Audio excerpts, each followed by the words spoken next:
Ben bu olsa gerek böyle.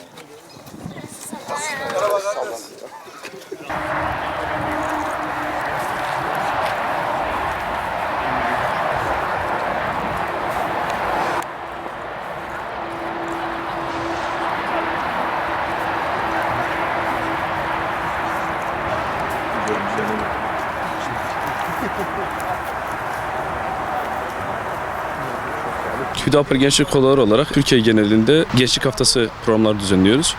Bu seneki tema etkinliğimiz Umut Sende. Türkiye genelinde bütün bulunduğumuz illerde inşallah bu etkinliklerimizi yapacağız.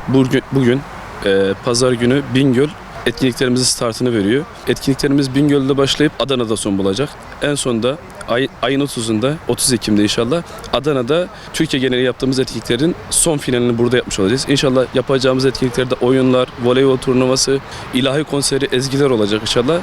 Ayın sonunda bütün gençlerimizi, bütün arkadaşlarımızı bu etkinliklerimize davet ediyoruz inşallah. Etkinliklerimize bugün start verdik. Öncesinde STK ziyaretlerimizi yaptık. Hafta içerisinde tekrardan yapmaya devam edeceğiz inşallah STK ziyaretlerimizi.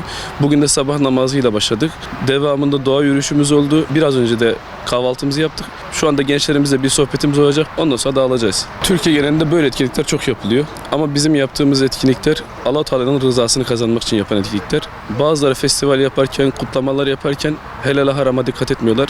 Biz üstadın şu sözüyle hitap ediyoruz gençlere. Helal dairesi keyfe kafidir. İnşallah gayemiz budur, amacımız budur. Helal dairesinde gençlerimizle eğlenmek, bir araya gelmek, etkinlikler yapmak olacak.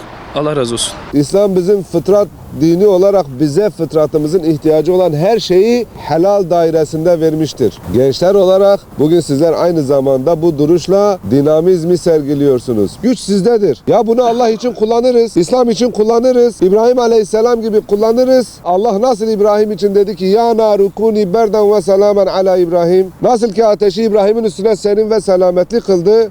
Bugün biz de İbrahim Aleyhisselam gibi olduğumuz zaman Allah bizim üzerimize de ateşleri serin ve selametli kılacak inşallah.